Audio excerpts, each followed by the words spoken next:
वर गेलेलं आहे।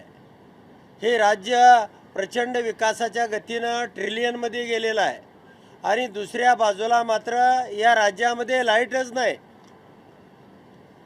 मग जर या राज्यामध्ये अशा पद्धतीचा अंधकार असेल, लोकांना लाईटची सुविधा मिळत नसेल, तर मग या राज्यामधला या अधिवेशनाच्या दरम्यान अनेक लोकांनी लक्षवेधी लावल्या, माझ्यासारख्या आमदारांनी लक्षवेधी लावली, परंतु त्या ठिकाणी लक्षवेधी लावली जात नाही आणि MD पर्यंत सगळे अधिकारी त्या ठिकाणी उत्तर देत आहेत की या राज्याला वीज कमी पडते।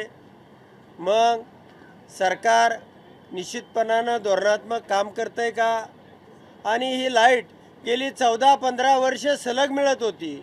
गावखेड्यातल्या लोकांना सिंगल फेज तरी त्या ठिकाणी लाईट होती, त्या ठिकाणी लोकांची कनेक्शन आहेत आणि घरामधली कनेक्शन आहेत, वीज बिल भरतायत आणि तरीसुद्धा ही व्यवस्था अशा पद्धतीनं या ठिकाणी कोलमडलेली आहे।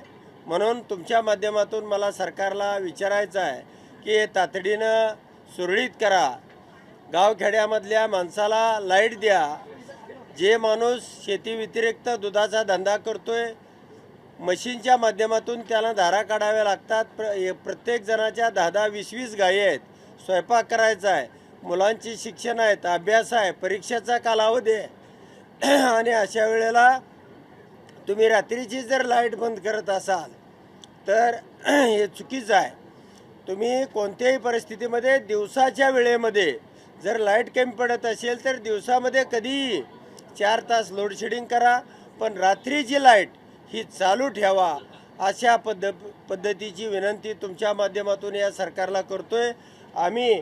आणि माझे सहकारी मित्र क्षीरसागर साहेब, आम्ही पायऱ्यावरती आंदोलन केलं।